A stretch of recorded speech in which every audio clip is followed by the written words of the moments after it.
Welcome to my YouTube channel. Next chapter के लिए subscribe करो। चैप्टर 1, करुणा अनाथालय। सुबह के 5 बज रहे थे और उस अनाथालय में एक लड़की की आरती की आवाज़ गूंज रही थी।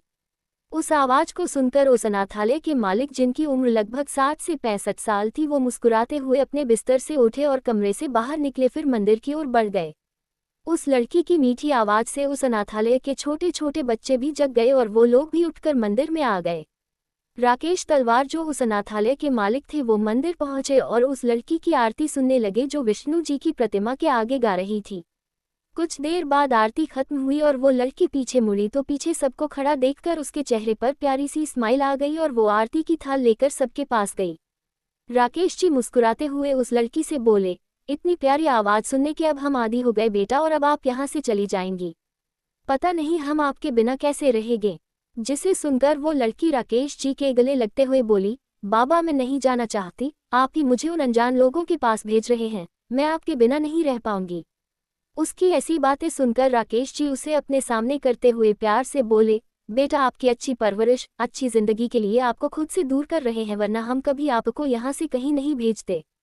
वो लड़की ये सुनकर सुबकते हुए शिकायती लहजे में बोली, अच्छी परवरिश तो आप भी दे सकते हो बाबा, और जहाँ तक बात रही अच्छी जिंदगी की, तो मैं अच्छे से पढ़ाई लिखाई करूंगी और खूब पैसे कमाऊंगी, जिससे मैं आपका और इन सब बच्चों का ध्यान भी रख लूंगी। उस अनाथालय में और भी लड़कियां और बच्चे थे, पर राकेश जी के सबसे ज्यादा करीब यही लड़की थी।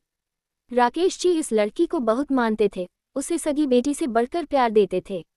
राकेश जी उसकी बातें सुनकर उसे प्यार से समझाते हुए बोले, बेटा अभी आप इतनी कम उम्र में हमारा बोझ मत उठाए, अब आप वहाँ अपनी जिंदगी खुलकर जीना और हमेशा खुश रहना। सबसे बड़ी बात, आपने ही उस खानदान की बड़ी मालकिन की जान बचाई थी उस दिन रोड पर, जिस वजह से वो आपसे बहुत खुश हुई, और उन्हें जब पता चला कि आप उन्हीं के अनाथालय में रहती हैं तो उन्होंने बिना देर किए हमसे आपके बारे में बात कर ली, ताकि वो अपनी जान बचाने की कीमत के बदले आपको अच्छी परवरिश दे सके। आप उन्हें पहली नज़र में ही काफ़ी पसंद आ गई बेटा। ये सुनकर उस लड़की को उस दिन मंदिर का वो हादसा याद आ गया। जब वो मंदिर से लौट रही थी, उसने एक बूढ़ी औरत को कार से टक्कर लगने से बचाया था। उस वक्त उसने ये नहीं सोचा था कि आगे चलकर वो बूढ़ी औरत ही उसकी ज़िंदगी ऐसे बदलने वाली थी। वहीं राकेश जी काफ़ी प्यार से उस लड़की को समझा रहे थे कि तभी पीछे से किसी अधेड़ औरत की कर्कश आवाज़ आई, जो शायद उसी लड़की को ताने दे रही थी। वो औरत राकेश जी की बीवी सुनीता थी, जो उस लड़की को बिल्कुल पसंद नहीं करती थी, क्योंकि वो लड़की बाकी सभी वहाँ की लड़कियों से ज़्यादा उनके पति के करीब थी, जो सुनीता को बिल्कुल पसंद नहीं आता था, और वो इसीलिए उस लड़की से नफरत करती थी। जबकि बाकी लड़कियों से वो अच्छा सलूक करती थी, क्योंकि उनके पति के करीब ये लड़की थी, इस वजह से वो उससे चिढ़ती थी। और उस लड़की का राकेश के करीब होने का भी एक कारण था, क्योंकि वो लड़की सबसे भोली और शांत थी। वो कभी सब बच्चों या लड़कियों के जैसे जिद नहीं करती थी, वो राकेश जी की परिस्थितियों को समझती थी। ये भी एक वजह थी कि राकेश जी उसे ज़्यादा मानते थे। तभी सुनीता गुस्से में उस लड़की से बोली, अगर सुबह सुबह ये नाच गाना हो गया हो तो जाकर और सारे काम भी कर लो, क्योंकि अभी सुबह ही आ जाएंगे वो लोग जो तुम जैसी कर्मजली को ले जाएंगे। उस औरत की इतनी कड़वी बातें सुनकर उस लड़की की आंखों में आंसू आ गए, पर उसने कुछ नहीं कहा, बस मुस्कुराते हुए धीरे से बोली, जी अम्मा हम अभी जाते हैं। कहकर वो लड़की वहां से चली गई। वहीं राकेश जी गुस्से से अपनी बीवी को देखते हुए बोले, आपकी वजह से ही हम उसे दूर भेज रहे हैं। जब से वो लड़की आई थी तब से आपने उसे कभी चैन से जीने नहीं दिया, कम से कम जब वो जा रही है तब तो आप कुछ अच्छा बोल सकती हैं। सुनीता उनकी बात पर तमतमाते हुए बोली, वो मेरी कोई नहीं है तो मैं उससे कोई रिश्ता क्यों रखूं? आप मुझसे उसके लिए कोई अच्छाई की उम्मीद मत रखा करिए। ये कहकर सुनीता वहां से चली गई और राकेश जी लाचारी से उन्हें देखते रह गए। कुछ देर बाद सुबह के लगभग 10 बजे 2 शानदार लंबी कार और एक वैन करुणा अनाथालय के बाहर रुकी। पहली कार के ड्राइवर ने जल्दी से बैक साइड का डोर ओपन किया। उसमें से एक 70 साल का बूढ़ा आदमी निकला, जिन्होंने एक सफारी सूट पहन रखा था। तो वही कार की दूसरी तरफ से एक 60 साल की औरत निकली। उनको देखकर ऐसा लग रहा था कि वो अपनी जवानी में काफ़ी खूबसूरत रही होंगी। तभी दूसरी कार से एक आदमी, जिसकी उम्र 49 से 50 साल थी, जिन्होंने बिजनेस सूट पहन रखा था, वो निकले, और उन्हीं के साथ एक 45 साल की औरत भी निकली। वो उस आदमी की बीवी लग रही थी। वही वैन से उनके गार्ड्स बाहर निकले, जो उनके आसपास खड़े हो गए। उनमें से बूढ़े आदमी का नाम परितोष ओबरॉय था। वो वेल रिप्यूटेड कंपनी सिग्मा और ओबरॉय ग्रुप के हेड थे। ऐसा माना जाता था कि इन दोनों कंपनी की ईयरली टर्नओवर अरबों में थी, जो काफ़ी ऊंचे मकाम पर थी। वहीं उनकी पत्नी देविका ओबरॉय जो फीमेल हेड थी और उनके इकलौते बेटे शिशिर ओबरॉय कंपनी के चेयरमैन थे जो इस समय अपनी बीवी बिपाशा ओबरॉय के साथ खड़े थे। वो सब अंदर की ओर आए। उन्हें लेने सुनीता और राकेश जी आए। वो सब एक दूसरे से बहुत गर्मजोशी और प्यार से मिले। भले ये लोग बड़े खानदान के थे पर इनके अंदर जरा भी घमंड नहीं था, ये सबको एक नज़र से देखते थे। राकेश जी मुस्कुराते हुए परितोष जी से बोले, परितोष जी आपसे मिलकर खुशी हुई, अंदर आइए ना, आपकी बदौलत ही तो आज ये अनाथालय है। परितोष जी ने मुस्कुराते हुए कहा, ये आप कैसी बातें कर रहे हैं, हमने तो बस कुछ रुपयों की मदद की है, इसे संभाला तो आपने है। उनकी बात पर सब मुस्कुरा दिए। सभी को राकेश जी लिविंग एरिया में ले आए और सभी को बैठने के लिए कहा। सुनीता चाय नाश्ता लाने चली गईं। सुनीता इतने बड़े और रईस खानदान को नाराज नहीं करना चाहती थी, इसलिए वो उनकी खातिरदारी में कोई कमी नहीं रखना चाहती थी। वहीं सभी हॉल के सोफे पर बैठ गए। फिर देविका जी राकेश जी से बोली, हमारी बच्ची कहाँ है? दिख नहीं रही कहीं। कहीं ऐसा तो नहीं है कि आप अपने वादे से पीछे हट रहे हैं? उनकी बात पर राकेश जी हंसते हुए बोले, नहीं नहीं, हम भला कहाँ छिपाएंगे उनको, वो अभी आती होंगी और हमें अपना वादा याद है। उनकी बात पर सब मुस्करा दिए।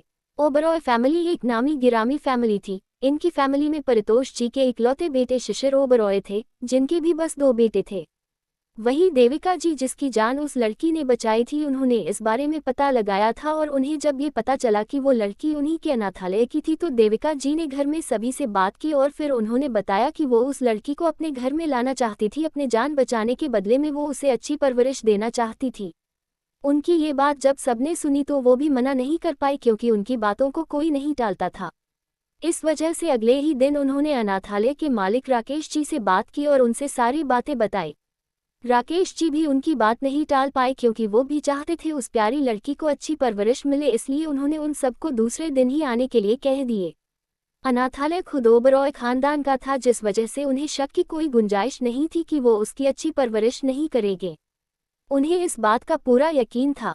तभी परितोष जी ने अडॉप्शन के सारे पेपरवर्क को पूरा किया और राकेश जी ने भी अडॉप्शन पेपर पर साइन कर दिए। फिर सुनीता सभी के लिए चाय नाश्ता लाए और सभी ने चाय का कप अपने हाथों में लिया। तभी उन्हें किसी के पायल की आवाज़ सुनाई दी और सब ऊपर सीढ़ियों की ओर देखने लगे। तो वहां सीढ़ियों से लगभग 19 साल की लड़की अपनी पलकें नीचे झुकाए धीरे कदमों से नीचे आ रही थी। वो लड़की दिखने में काफ़ी खूबसूरत और मासूम सी थी। होंठ बिल्कुल किसी गुलाब की पंखुड़ी जैसे थे, काले लंबे सिल्की कमर तक बाल थे और 5.3 इंच की हाइट थी। बिल्कुल लीन पर्सनैलिटी थी जो उसकी खूबसूरती पर 4 चांद लगा रहा था। उसने इस समय एक रेड कलर का अनारकली सूट पहन रखा था और दुपट्टे को सलीके से अपनी गर्दन से चिपका रखा था। वो अपने धीमे कदमों से राकेश जी के पास आए और उनके साइड में अपना सर नीचे करके खड़ी हो गई। वहां बैठा ओबरॉय परिवार उस लड़की की खूबसूरती की तारीफ मन ही मन में किए जा रहा था। उन्हें उस लड़की का शांत भाव और सादगी काफ़ी अच्छी लग रही थी। तभी बिपाशा जी प्यार से उस लड़की की तरफ देखते हुए बोली, बेटा आपका नाम क्या है? वो लड़की उनकी बात सुनकर धीरे से बोली, मेरा नाम अंतरा है। उसका नाम सुनकर सब मुस्कुरा दिए और शिशिर जी उसे अपने पास बैठने को बुलाए। बेटा आप आकर यहाँ बैठो और हम लोगों से बातें करो, क्योंकि अब आपको हम लोगों के साथ रहना है। अंतरा बहुत शांत और थोड़ी चंचल स्वभाव की लड़की थी, इसलिए वो थोड़ा हिचकिचाते हुए राकेश जी की तरफ देखने लगी। राजेश जी ने हाँ में इशारा किया तो अंतरा उनके पास जाकर बैठ गई। सब उसकी घबराहट को समझ रहे थे, क्योंकि ऐसे नए लोगों के साथ खुद को ढालना थोड़ा मुश्किल था। सभी उससे बहुत अपनेपन से बात कर रहे थे, उसे परायो जैसा एहसास नहीं होने दे रहे थे।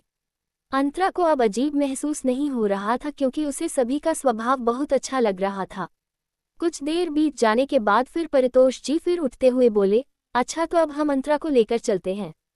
ये बोलते हुए उन्होंने अंतरा को देखा। हालांकि वहां हर साल हर लड़की और बच्चे को अडॉप्ट करने के लिए परिवार आया करता था और राकेश जी को इतना ज़्यादा फर्क नहीं पड़ता था, पर अंतरा उनके ज़्यादा करीब थी, इस वजह से उनके चेहरे पर हल्की उदासी आ गई। अंतरा को इतना मानने के पीछे राकेश जी के कुछ कारण थे, पर फिर खुद को संभालते हुए वो सबको लेकर बाहर की तरफ निकल आए।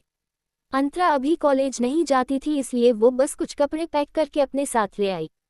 जाते समय अंतरा राकेश जी के सीने से लग गई तो राकेश जी ने उसके सिर पर हाथ फेरा। वहीं परितोष जी अंतरा की उदासी देखकर उसके सिर पर प्यार से हाथ फेरते हुए बोले, बेटा आप अपने घर जा रही हैं, हम सब आपके दादा दादी हैं। हम आपको अपने साथ सिर्फ इसलिए ले जा रहे हैं ताकि आप अपना भविष्य बना सके, अपनी जिंदगी में कुछ मुकाम हासिल कर सके। आप हमें अपने दादा दादी कह सकती है, बाकी उस घर में जो और लोग हैं उन्हें आपको जो कहना हो वो आप कहिए। हम सिर्फ आपके भविष्य को बनाने के लिए आपको अपने साथ ले जा रहे हैं।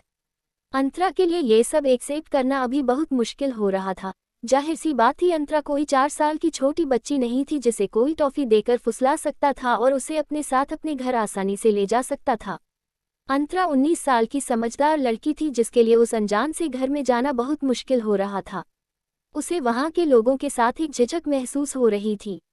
ओबरॉय खानदान उस अनाथालय के सबसे बड़े ट्रस्टी थे और वो हर साल कई सारे बच्चों को अच्छी नौकरी और उनके अच्छे भविष्य के लिए मदद करते थे। कई सारी अंतरा जैसी लड़कियों का उन्होंने भविष्य सुधारा था। ओबरॉय खानदान ने अंतरा को अपनी बेटी के तौर पर कभी अडॉप्ट नहीं किया था, बल्कि उन्होंने तो उसे देविका जी की जान बचाने के बदले एक अच्छी लाइफ देने के लिए अपने पास रखने की बस अडॉप्शन की फॉर्मेलिटी पूरी की थी। वहीं अंतरा का मकसद वहां जाने का सिर्फ इतना ही था कि वो सिर्फ पढ़ाई करके अपने दम पर एक को खोल ले, जिससे कि वो अपने जैसे सभी अनाथ बच्चों को उनका अच्छा भविष्य दे सके। और अपने इसी मकसद को सोचते हुए अंतरा सबके साथ कार में बैठकर अपनी जिंदगी के नए सफर की ओर बढ़ गई। कैसा होगा अंतरा का नया सफर? चैप्टर 2। 2 घंटे बाद उन सबकी कार एक महल के आगे रुकती है जो किसी राजा महाराजा की तरह लग रहा था और उसका नाम भी ओबरॉय पैलेस था। एक बड़े से गेट से होते हुए उन सब की कार एंट्रेंस पर आकर रुकती है। गार्ड्स जल्दी से आकर उन सब का डोर ओपन करता है और सब बाहर निकलते हैं। अंतरा तो अपने सामने का नज़ारा देखकर शॉक्ड ही हो जाती है, क्योंकि उसने सिर्फ आज तक किस्से कहानियों या फिर कभी कभी टीवी वगैरह में ही इस टाइप का महल देखा था, पर आज वो अपने सामने देख रही थी। आगे बहुत बड़ा गार्डन जहाँ हर तरह के पेड़ पौधे लगाए गए थे, उसी के बीचों बीच एक बड़ा सा फाउंटेन पूल जो उस गार्डन की रौनक बढ़ा था। आगे का नेम प्लेट डायमंड के अक्षरों में ओबरॉय पैलेस लिखा हुआ था। अंतरा सब कुछ बड़े ध्यान से देख रही थी, तभी बिपाशा जी प्यार से आकर अंतरा से कहती है, बेटा ये आपका भी घर है, अब अंदर चले। अंतरा प्यारी सी स्माइल करके हाँ में सर हिला देती है और सब अंदर की तरफ आते हैं। अंदर का नज़ारा बाहर से भी कहीं ज़्यादा खूबसूरत था। सारी चीज़ें luxurious, custom design, well maintain थी, जो सच में एक महल का लुक दे रही थी। सभी लिविंग एरिया में आकर बैठते हैं और अंतरा भी उनके साथ बैठ जाती है। उसे थोड़ा अनकंफर्टेबल फील हो रहा था इतने बड़े घर में, क्योंकि वो हमेशा से एक छोटे से घर में ही रही थी और इसलिए यहाँ उसे अजीब लग रहा था।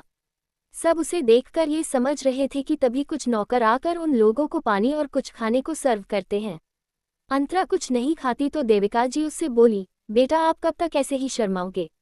अब आपको यहाँ तब तक रहना है जब तक कि आपकी हम लोग कहीं अच्छी जगह शादी नहीं कर देते, इसलिए आप अब खुलकर जिए अपनी जिंदगी। फिर आगे बोली, आपका रूम ऊपर रेडी करवा दिया है, आप जाए आराम करिए, खाने के लिए हम आपको बुला लेंगे।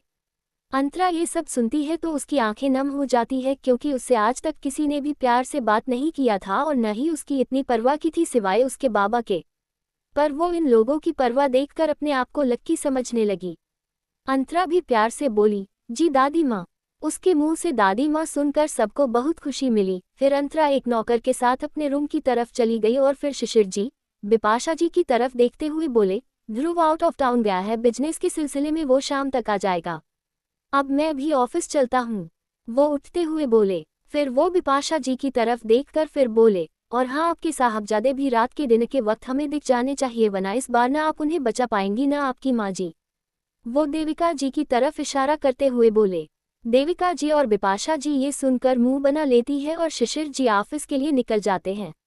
जिसके बाद परितोष जी उठते हुए बिपाशा जी और देविका जी को जाते हुए बोले, आप दोनों हमारे पोते को उसके खड़ूस बाप से बचा लीजिएगा, क्योंकि आज वो 2 दिनों से घर नहीं आया है और उसका बाप उसे बिना ताने दिए छोड़ने नहीं वाला। ये कहकर वो मुस्कुराते हुए अपने रूम की तरफ बढ़ गए। वहीं देविका और बिपाशा जी एक दूसरे का मुंह देखने लगी। इसी तरह सारा दिन बीत गया। अंतरा सबसे घुल मिल गई और उसे अब यहाँ अच्छा लगने लगा था।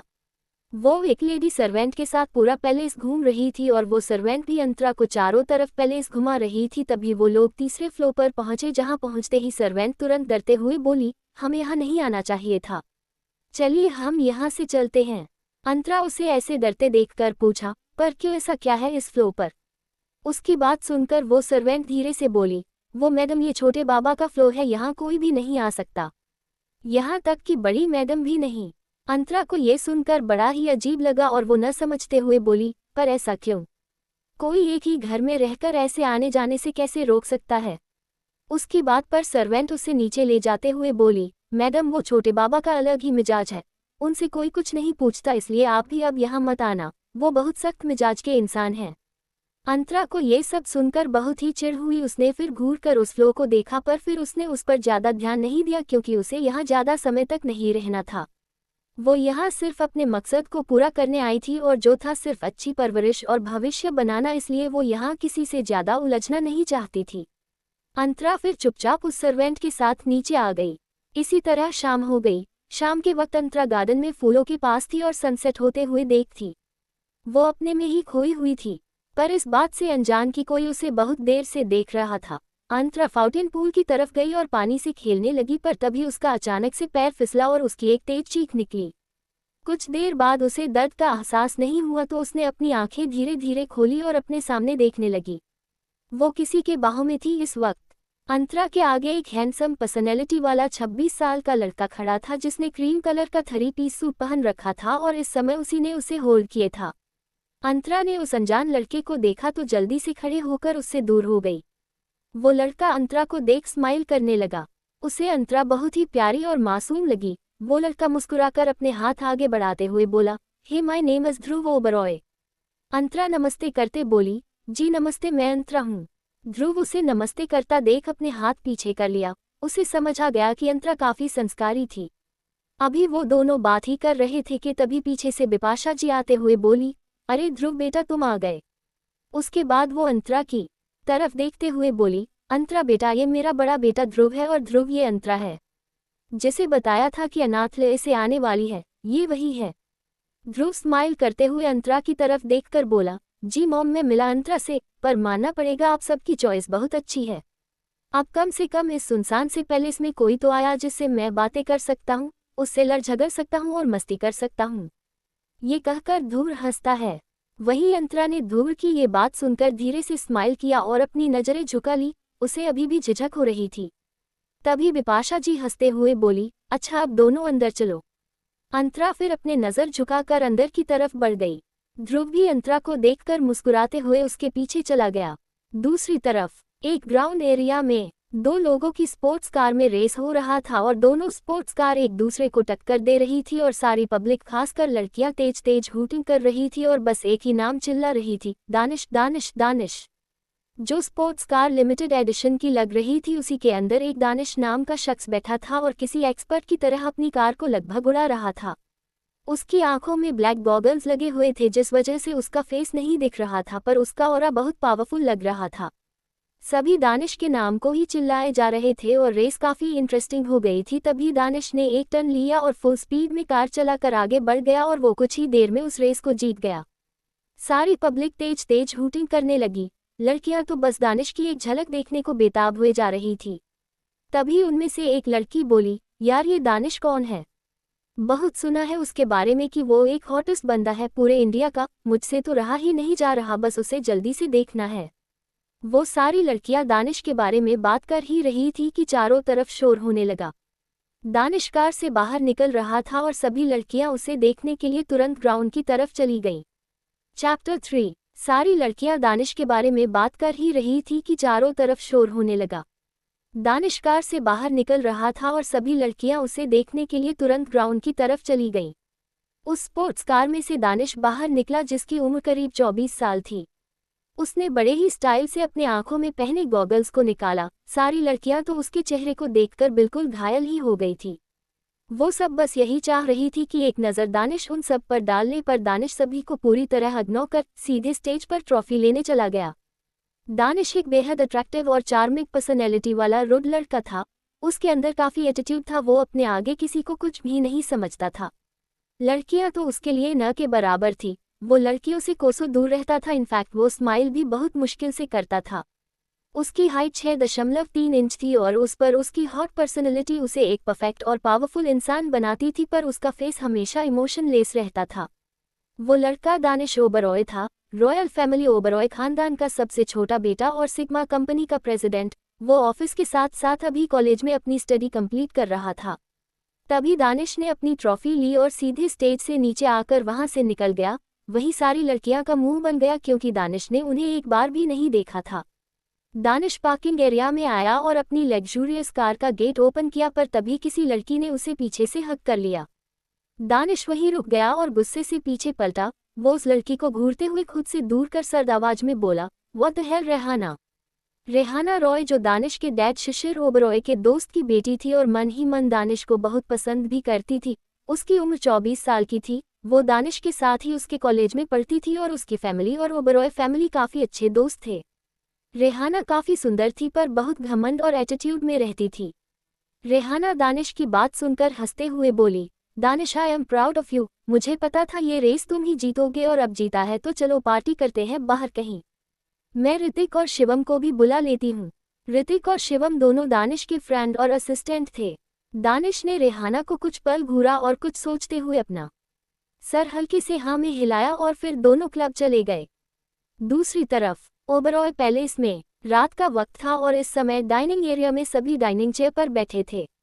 सर्वेंट्स उन्हें डिनर सर्व कर रहे थे। हे चेयर पर परितोष, उनकी साइड उनकी बीवी, फिर उनके साइड शिशिर और उनकी वाइफ, वही ध्रुव भी बैठा था और उसी के साइड अंतरा चुपचाप सर झुकाए डिनर कर रही थी। शिशिर अपने डैड के जस्ट सामने वाली चेयर खाली देखकर गुस्से में अपनी बीवी और ध्रुव से बोले, आपके साहबजादे अब इतने बड़े हो गए हैं कि रात का डिनर भी हम लोग के साथ नहीं कर सकते। आखिर रात के समय तो वो हमें समय दे सकते हैं, कहाँ है वो अभी।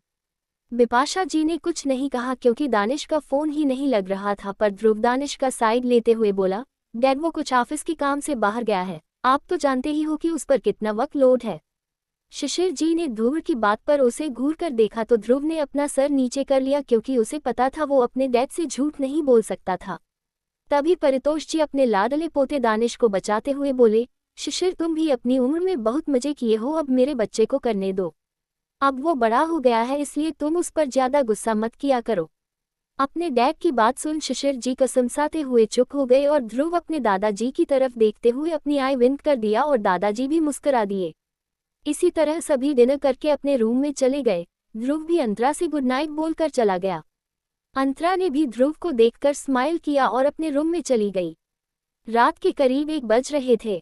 जब अंतरा को प्यास लगी उसने अपनी आंखें खोलते हुए साइड टेबल पर रखे जग को देखा तो जग खाली था, जिसे देखकर वो नीचे किचन में जाने लगी। जब वो नीचे हॉल में आई तभी उसे मेन गेट धीरे धीरे खुलता हुआ दिखाई दिया। हालांकि वहां डिम लाइट ऑन थी पर तब भी अंधेरे में उसे कुछ साफ दिख नहीं रहा था। तभी अंतरा को एक लंबी चौड़ी परछाई घर के अंदर आते हुए दिखी, जिसे देखकर अंतरा काफी डर गई और डरते हुए बोली, कौन है वहां। उस इंसान के कदम उस आवाज को सुनकर रुक गई और उसने पीछे मुड़ते हुए स्टेयर्स की तरफ घूरा और वहां एक परछाई देखकर उस तरफ अपने भारी कदम बढ़ा दिया। अंतरा उसे अपने पास आता देखकर डरते हुए पीछे जाने लगी और वहीं वो इंसान रोशनी में आ गया, जो कि कोई और नहीं दानिश ओबरॉय था। दानिश अंतरा के डरे चेहरे को काफी नजदीक से देखने लगा। वहीं अंतरा डरते हुए दीवार से जाकर सट गई और थोड़ी तेज आवाज में घबराते हुए बोली, देखो कौन हो तुम और तुम मेरे पास क्यों आ रहे हो, यहाँ क्या कर रहे हो। दानिश को अंतरा की बातें काफी इंटरेस्टिंग लगी इसलिए वो उसके बिल्कुल पास जाकर खड़ा हो गया। अंतरा फिर कुछ बोलने जा रही थी पर तभी दानिश उसके पिन होंठों पर अपनी उंगली रखते हुए धीरे से बोला, शुशुआयु। अंतरा उसके पास आने से थोड़ा अनकंफर्टेबल फील करने लगी इसलिए वो उसके हाथ को हटाने लगी, पर दानिश ने उसके हाथों को पकड़ लिया और फिर बिना किसी इमोशन के उसकी आंखों में देखने लगा। तभी उन्हें सीढ़ियों से किसी के उतरने की आवाज आने लगी। अंतरा डरते हुए सीढ़ी की ओर देखने लगी कि कोई हेल्प कर दे उसकी, पर दानिश उसे पकड़ते हुए एक कोने में ले गया और उसकी तरफ देखते हुए बोला, डोंट बी ओवर स्मार्ट, तुम चीख या चिल्ला नहीं सकती। ये कहकर दानिश की नजरें न चाहते हुए भी उसके पिन होंठों की तरफ जाने लगी, पर अंतरा उसके कहने का मतलब समझ नहीं पाए और तेजी से जैसे ही चीखने को हुई दानिश ने उसके मुंह को कसकर अपने हाथों से बंद कर दिया। अंतरा छटपटाने लगी और वो दानिश के हाथों पर तेज से बाइट करने लगी, जिससे दानिश का चेहरा गुस्से से लाल हो गया और उसने अपने हाथ हटाकर एक झटके में उसके पिन होठों को अपने होठों के बीच दबा लिया। अंतरा की तो सांस ही अटक गई उसके ऐसे करने पर। वो अपनी बड़ी बड़ी आंखों से दानिश को देखने लगी जो उसे किस कर रहा था। अंतरा उसे खुद से दूर करने की नाकामयाब कोशिश कर रही थी पर दानिश उसे छोड़ना नहीं चाहता था। 5 मिनट बाद जब अंतरा सांस नहीं ले पाई तब जाकर दानिश ने उसे छोड़ा और टेढ़ा मुस्कुराते हुए उसे देखने लगा। अंतरा लंबी लंबी सांसें ले रही थी, उसका चेहरा लाल हो गया था और वो गुस्से से दानिश को घूरे जा रही थी। दानिश ने अपने आसपास देखा, उसे अब बाहर कोई आवाज नहीं आई। तब वो अंतरा की तरफ देखते हुए सर्द आवाज में बोला, silly girl, nice to meet you and see you soon. ये कहकर वो वहां से सीधे थर्ड फ्लोर पर चला गया और अंतरा शॉक्ड होकर वहीं खड़ी रह गई। क्यों किया दानिश ने पहली ही मुलाकात में अंतरा के साथ ऐसा? आखिर क्या करेगी अब अंतरा?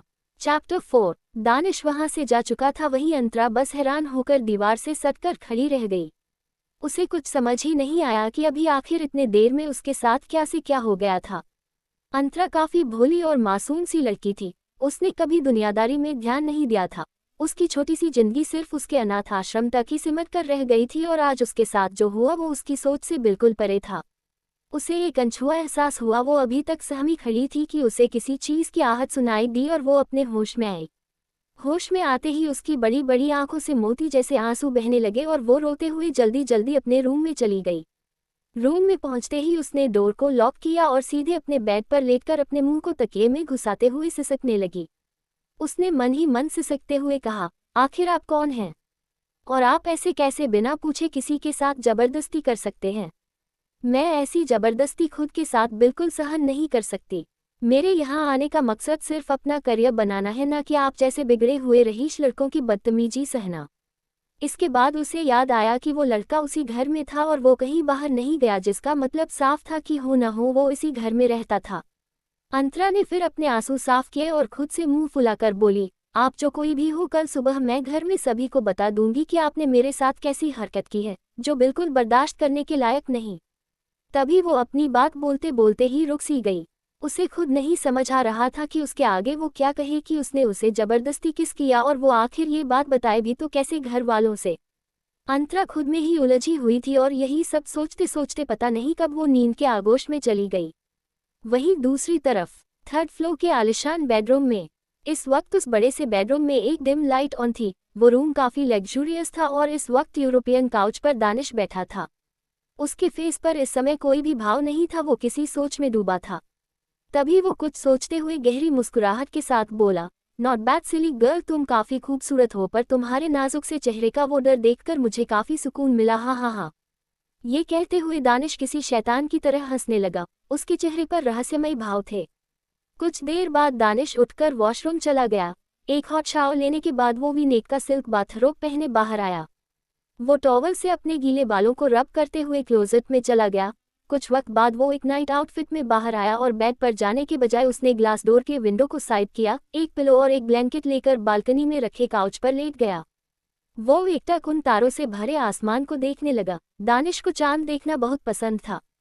वो बचपन से चांद को इसी तरह देखते आया था। चांद उसके लिए किसी सुकून से कम नहीं था। बादलों के बीच कभी चांद छुप जाता तो कभी सामने आ जाता। दानिश को उस चांद में आज अंतरा का चेहरा दिख रहा था, जो काफी खूबसूरत लग रहा था। शायद इस चांद से भी कई ज्यादा, क्योंकि इस पर तो दाग था पर अंतरा का गोरा चेहरा बेदाग था। आज दानिश की आंखों में नींद नहीं था। वो एकटक उस सितारों भरे आसमान को घूरे जा रहा था। इसी तरह वो रात बीत गई और सूरज की रोशनी चारों तरफ फैलने लगी। दानिश को सुबह सुबह हॉर्स राइडिंग करने का शौक था और वो सुबह जल्दी ही पैलेस के पीछे बने बड़े से ग्राउंड में हॉर्स राइडिंग के लिए चला गया। वहीं पैलेस के अंदर एक आरती की आवाज गूंज रही थी। अभी सभी लोग सो रहे थे, पर इतनी मीठी आरती की आवाज से आज सभी की नींद बहुत ही जल्दी ही खुल रही थी। वहीं बिपाशा जी अपने बेड से उठते हुए मुस्कुराकर बोली, हमें तुम जैसी ही लड़की चाहिए थी, अब तुम्हारी वजह से हमारा घर महक उठा। शिशिर जी भी उनकी बात पर सहमति जताते हुए उठकर बैठ गए और बोले, ये बात सही कही आपने। फिर दोनों लोग फ्रेश होकर नीचे मंदिर में आ गए। मंदिर में अंतरा आरती कर रही थी। उसने एक लाल कलर का बेहद सुंदर अनारकली सूट पहन रखा था। उसके बाल अभी गीले थे और वो राम सीता जी के बड़ी सी प्रतिमा के आगे खड़ी थी। कुछ ही देर में उसकी आरती खत्म हुई और वो फिर पीछे मुड़ी तो पीछे सभी घर वालों को खड़े देखकर वो हैरान रह गई। यहाँ तक कि ध्रुव भी अपने ऑफिस के शूट में रेडी होकर खड़ा था। अंतरा उन सबको देखकर थोड़े माफी भरे लहजे से बोली, वो मुझे माफ कर दीजिए, मेरी वजह से आप सबकी नींद खराब हो गई। मेरी आदत थी सुबह सुबह जल्दी उठकर आरती करने की। आश्रम में भी मैं इसी तरह उठती थी, इसलिए यहाँ भी नींद खुल गई और मैं मंदिर में आ गई। ये कहते हुए अंतरा के चेहरे पर एक शर्मिंदगी थी। उसे ऐसा लग रहा था कि शायद उसकी वजह से सब जग गए, क्योंकि उसने सुन रखा था कि बड़े खानदान के लोग सुबह जल्दी उठा नहीं करते थे। अभी अंतरा अपने ही सोच में गुम थी कि देविका जी प्यार से उसके सर पर हाथ रखकर बोली, बेटा तुम्हें माफी मांगने की कोई जरूरत नहीं है, बल्कि हम सब तो तुम्हारी इतनी प्यारी आवाज सुनकर आज बहुत खुशी से उठे हैं। सच में हमारा दिन बन गया तुम्हारी आवाज से। दादी की ऐसी बात सुनकर अंतरा को काफी अच्छा लगा और उसने धीरे से उनके तरफ देखकर स्माइल किया और फिर सभी को आरती दी। सभी ने प्यार से आरती लिया। फिर बिपाशा जी सभी से बोली, चलिए अब आप सभी नाश्ता कर लीजिए। ये सुनकर फिर सभी डाइनिंग एरिया तरफ बढ़ गए। अंतरा भी उसी तरफ जा रही थी पर उसकी नजरें बार बार थर्ड फ्लोर पर जा रही थी। उसे याद था कि कल वो लड़का वहीं गया था तो पक्का वो इसी फैमिली का था। डाइनिंग एरिया, सभी अपने अपने चेयर पर बैठ गए। अंतरा भी हमेशा की तरह ध्रुव की साइड वाली चेयर पर बैठ गई। तभी शिशिर जी चारों तरफ अपनी नजरें घुमाते हुए थोड़ा चिढ़कर बोले, अब आज भी गायब हैं आप सबके साहबजादे। कहाँ है वो? उनकी कुछ खबर भी है आप सबको? उनकी बात सुनकर ध्रुव मन ही मन बोला, ये लड़का ना मुझे जरूर एक दिन डैड से पिटवाएगा, इसे बचाने के चक्कर में मैं जरूर फंसूंगा। अंतरा जो उसके साइड में ही थी, जिस वजह से उसने ध्रुव की बात सुन ली थी और वो भी अब जानना चाहती थी कि ये आखिर इस घर का वो छोटा बिगड़ा हुआ लड़का था कौन। ध्रुव फिर एक गहरी सांस लेकर बोला, डैड वो बस आता ही होगा। उसकी बात पर जैसे ही शिशिर जी कुछ बोलने को हुए कि तभी पीछे से किसी की अट्रैक्टिव आवाज आए, आता होगा नहीं भाई आ गया। उस आवाज को सुनकर सभी उस तरफ देखने लगे। वहीं अंतरा उस आवाज को सुनकर एक बार फिर अंदर तक सहम गई, क्योंकि ये उसी लड़के की आवाज थी जो कल उसके साथ था। अंतरा ने उसे देखने की फिर दोबारा हिम्मत नहीं की और चुपचाप सिर नीचे करके पोहा खाने लगी। उससे तो अब कुछ भी निगला ही नहीं जा रहा था। दानिश उन सबके पास आया और सीधे हेड चेयर के बिल्कुल सामने की चेयर पर बैठ गया। वो भले ही छोटा था पर उसका रुतबा उस घर में ध्रुव से भी ज्यादा था, क्योंकि उसका रौब ही ऐसा था, वो सबसे ज्यादा घुलता मिलता नहीं था। इस वक्त वो एक ब्लैक पैंट और ऑफ वाइट शर्ट में था और उस आउटफिट में उसकी मस्कुलर बॉडी ग्रीक गॉड के जैसे लग रही थी। वो काफी टॉल और नेचुरल लग रहा था। दानिश के आते ही सभी के फेस पर एक स्माइल आ गई तो वहीं शिशिर जी उसे घूरते हुए बोले, कल कहाँ गायब थे तुम? दानिश ने अपनी नजरें अभी तक सिर्फ अपने चेयर पर की थी। वो आराम से बैठते हुए नॉर्मल आवाज में बोला, डैड कल एक कार रेसिंग थी और बेट लगी थी जिस वजह से जाना पड़ा। दानिश सपाट लहजे में बोला। उसकी बात सुनकर फिर शिशिर जी उसे घूरते हुए चुप हो गए, क्योंकि उन्हें पता था कि दानिश को कार रेसिंग का बहुत क्रेज था और वो उसके लिए उसे कुछ नहीं कह सकते थे। उसके बाद दानिश जब अपने नाश्ते का एक बाइट करने जा रहा था तभी उसे अपनी साइड वाली चेयर पर एक चेहरा दिखा।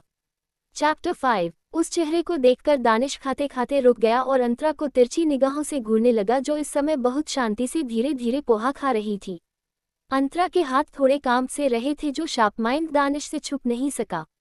उसके चेहरे पर एक अनदेखी मुस्कुराहट आ गई। अंतरा उसके साइड में ही थी और उसे फील हो रहा था कि उसके सामने बैठा इंसान उसे घूर रहा था। अंतरा की पकड़ उसके स्पून पर कस गई। तभी उन सबको बिपाशा जी की आवाज आई, जो शायद दानिश से ही कह रही थी। बिपाशा जी अंतरा को मिलवाते हुए दानिश से बोली, दानिश ये अंतरा है जो बताया था हमने, जिसने दादी की जान बचाई थी और अब ये हम सबके साथ ही रहने वाली है। दानिश ने कैजुअली अंतरा के चेहरे को देखा और भावहीन होकर बोला, वेलकम मिस सिलीगल। सिलीगल उसने धीरे से कहा था, जो सिर्फ अंतरा ने ही सुना था। ये कहकर दानिश हल्की सी स्माइल करते हुए फिर ब्रेकफास्ट करने लगा और वहीं उसके मुंह से खुद के लिए सिलीगल नाम सुनकर अंतरा की आंखें छोटी हो गई। उसने मन ही मन दानिश को कोसते हुए कहा, ये अपने आप को समझते क्या है? आखिर ऐसे कैसे मुझे इस नाम से बुला सकते हैं? क्या करूं मैं इनका? वो मन ही मन खुद से ही कहे जा रही थी कि उसे एक बार फिर बिपाशा जी की आवाज सुनाई दी, जो उसी से कह रही थी, अंतरा बेटा ये मेरा छोटा बेटा दानिश है। अंतरा ने अभी तक अपनी नजरें उठाकर दानिश को नहीं देखा था और फिर वही बिपाशा जी के मुंह से छोटा बेटा सुनकर अंतरा को तो जैसे अब इस घर से भाग जाने का मन कर रहा था। उसे खुद की ही किस्मत पर अब रोना आ रहा था, पर उसने अपने चेहरे से कुछ जताया नहीं और बिना अपनी नजरें उठाए धीरे से हम में जवाब देती है। दानिश उसे खुद की तरफ एक बार भी न देखता देखकर उसकी भौहें तन गई और उसने लगातार अंतरा को देखते हुए मन ही मन कहा, ओह तो सिली गर्ल के अदर एटीट्यूड भी है। इंटरेस्टिंग। ये कहकर वो फिर से अपना ब्रेकफास्ट करने लगा। तभी ध्रुव ने खाते हुए दानिश से पूछा, तो आज कॉलेज या ऑफिस जाओगे दानिश? दानिश ने कैजुअली जवाब दिया, कॉलेज, क्योंकि ऑफिस का काम मेरा असिस्टेंट कुछ दिन संभालेगा और मैं अब कॉलेज जाऊंगा। दानिश ने बहुत कम उम्र से ही फैमिली बिजनेस को संभाल लिया था, जिस वजह से वो अपने मास्टर्स अब कर रहा था। ऑफिस का काम ज्यादा होने की वजह से उसने विदेश से मास्टर्स नहीं किया और यही खुद के ही कॉलेज से मास्टर्स करने लगा और इस बार उसका लास्ट ईयर था। उसकी बात सुनकर ध्रुव अंतरा की तरफ देखते हुए बोला, अंतरा तुम दानिश के साथ ही कॉलेज चली जाओ और सब वहाँ का देख लो, फिर आज से ही ज्वाइन कर लो। वो हमारा ही कॉलेज है, जिस वजह से हमने पहले ही तुम्हारे लिए बात कर ली है। उसकी इस बात से अंतरा खुश तो हो गई कि वो अब सब की तरह कॉलेज जाएगी, पर दानिश के साथ जाने की बात सुनकर उसके गले में खाना अटक सा गया और वो खांसने लगी। दानिश, जो काफी देर से उसे ही नोटिस कर रहा था, उसे ऐसे खांसता देखकर जैसे ही उसकी तरफ पानी का ग्लास बढ़ाया, पर उससे पहले ही ध्रुव उसे पानी पिलाने लगा। अंतरा भी जल्दी जल्दी पीने लगी। वही दानिश को ये सब देख बिल्कुल भी अच्छा नहीं लगा। उसे अंतरा का यूं ध्रुव के हाथ से पानी पीना बिल्कुल पसंद नहीं आया। उसे एक जलन सी महसूस हुई, पर चेहरे पर कोई भाव नहीं था। हाँ, पर उसकी पकड़ ग्लास पर कस जरूर गई थी और उसकी नज़र सिर्फ ध्रुव के उन हाथों पर थी जिससे उसने अंतरा के पीठ को रब किया था। कुछ देर बाद अंतरा नॉर्मल हो गई और धीरे से ध्रुव से बोली, आप नहीं चल सकते क्या हमारे साथ? अगर आपको काम ना हो तो प्लीज़ आप चलिए, आप चलेंगे तो मुझे अच्छा लगेगा। किसी का भी ध्यान अभी दानिश के ऊपर नहीं गया था। वहीं दानिश अब तक पूरी तरह गुस्से से लाल हो चुका था अंतरा की बात सुनकर।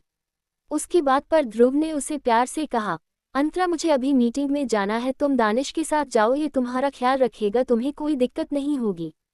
उसकी बात पर देविका जी ने भी हामी भरते हुए, हाँ बेटा, दानिश के साथ चली जाओ, वो तुम्हें कॉलेज में अच्छे से पहुंचा देगा।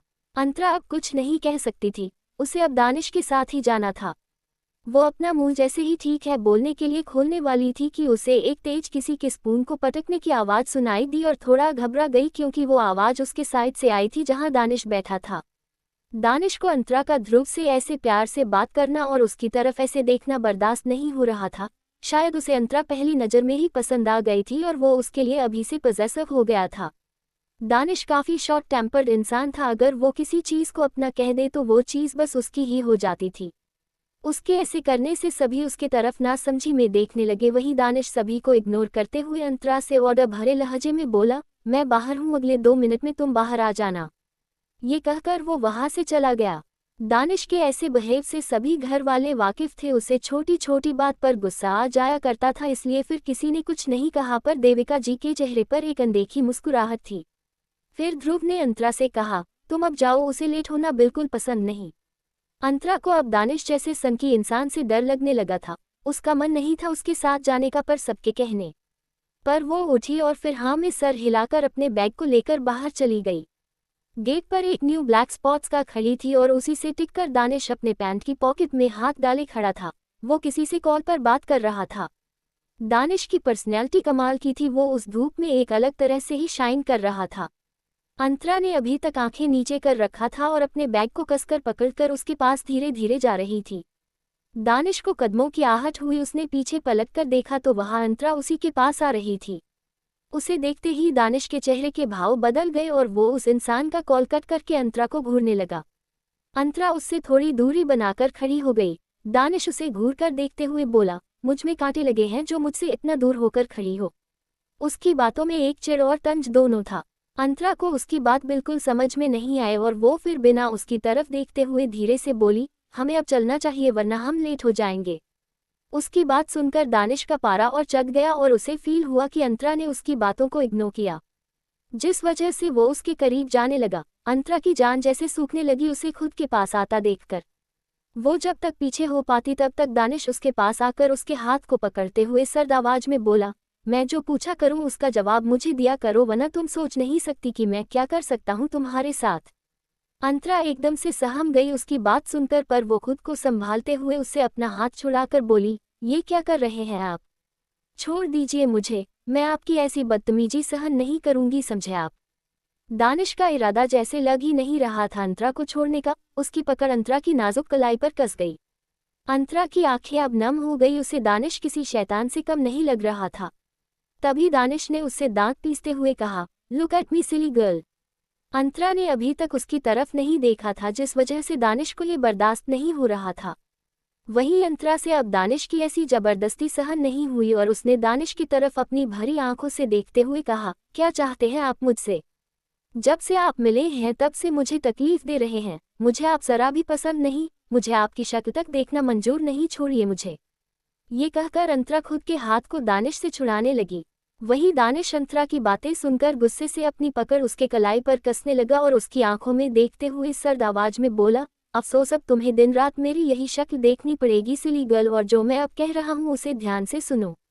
ये कहकर दानिश उसकी आंखों में आंखें डालते हुए आगे बोला, तुम अब से मेरी राइट साइड वाली चेयर पर बैठकर डिनर लंच ब्रेकफास्ट सब करोगी, और तुमको अब से जो भी काम होगा वो मुझसे आकर कहोगी, और अगर तुमने ऐसा नहीं किया तो तुम्हारे साथ जो कल रात को हुआ वो फिर से हो सकता है, इसलिए मेरी बातों को हल्के में लेने की कोशिश भी मत करना सिली गर्ल। दानिश के लहजे में धमकी सुनकर अंतरा हल्की कांप गई। वो परेशान हो चुकी थी, उसे दानिश की हरकतें और बातें कुछ समझ नहीं आ रही थी। उसे दानिश की बातों से डर लग रहा था। वो मन ही मन अब इतना सोच चुकी थी कि वो जल्द से जल्द देविका जी से दानिश के बारे में सब बता देगी, जिससे दानिश शायद उसका पीछा छोड़ दे। अंतरा मन ही मन ये सोच रही थी कि उसे दानिश की जलती नजरें खुद पर महसूस हुई और उसने फिर दानिश को देखा। फिर अंतरा ने इस वक्त बात को ज्यादा आगे न बढ़ाते हुए खामोशी से अपना सर हिला दिया। उसके हामी भरने से दानिश ने उसे छोड़ दिया और उसके गाल को हल्के से टच करके बोला, that's like my silly girl, और फिर उसे लेकर कार में बैठ गया। वहीं अंतरा चुपचाप उसके साथ बैठ गई। उसकी आंखें अभी भी नम थी। वो खामोशी से विंडो से सट कर बैठी थी। उसे बिल्कुल नहीं पता था कि उसकी लाइफ में एक ऐसा इंसान आ जाएगा जो उसकी हर एक चीज डिसाइड करेगा। वो अब किसी तरह देविका जी से बात करके दानिश से अपना पीछा छुड़ा लेना चाहती थी, और जिसके लिए आज रात को ही वो उनसे बात करने वाली थी। Thanks for watching.